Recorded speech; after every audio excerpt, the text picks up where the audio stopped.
clearly looked like you had something to say.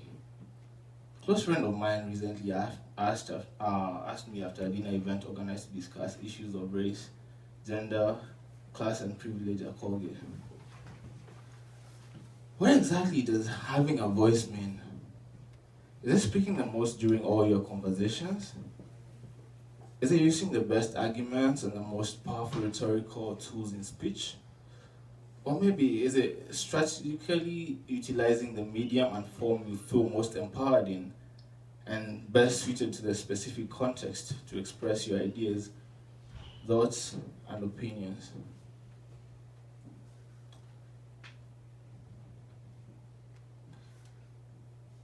Speaking has never been my cup of tea. My past reports are full of teachers saying, Peter is an intelligent student, but he should speak up more in class.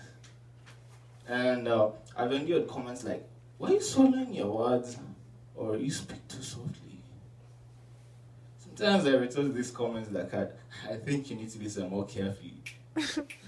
Oftentimes I don't respond to them, but I can't help but wonder why the world thinks introversion, a personality trait predominant in almost half of its population, is an anomaly that needs fixing and not a latent force that can be harnessed given the right conditions.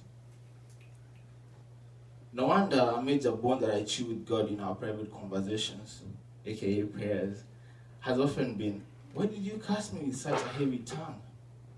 Again and again, he keeps responding, but son, I gave you lighter fingers. Imagine if my servant Moses had to speak the 10 commandments instead of engraving them on tablets. So I don't feel voiceless at all. I simply need more time thinking through and articulating concepts and ideas, which is what the writing allows me to do. It offers a different kind of voice, which I consider very important. A voice that transcends the constraints of the time-space continuum. You think I'm lying? Ask Homer, he of the Iliad and the Odyssey. Or better yet, ask the Egyptians, they that wrote in hieroglyphics. What do you mean you can't ask them because they are long dead even though their work is still alive? Well, isn't that kind of the point?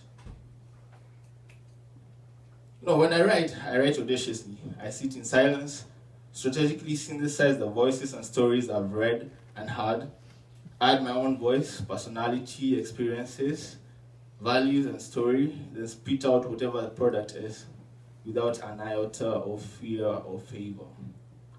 I'm confident my readers won't complain about my foreign accent, or my swallowed words, or my mumbling. Most likely they'll say, that was brave. I'm glad the world gets to hear your voice. That was an intense, engaging, soul-consuming piece. Point X makes sense, but I disagree with point I because I want an autographed copy of your first book. Your story inspired me to talk to my dad. Keep writing on. So I talk less. I write on more. Overall, I believe I'm getting louder, and honestly, I'm uncomfortably comfortable with it. And I love it when I feel like this. Yes, there was the influential extrovert in the person of Dr. Martin Luther King Jr., who stood up with charisma. But we must never forget that there was the resolute introvert in the person of Rosa Parks, who sat down with fortitude. God gave us both.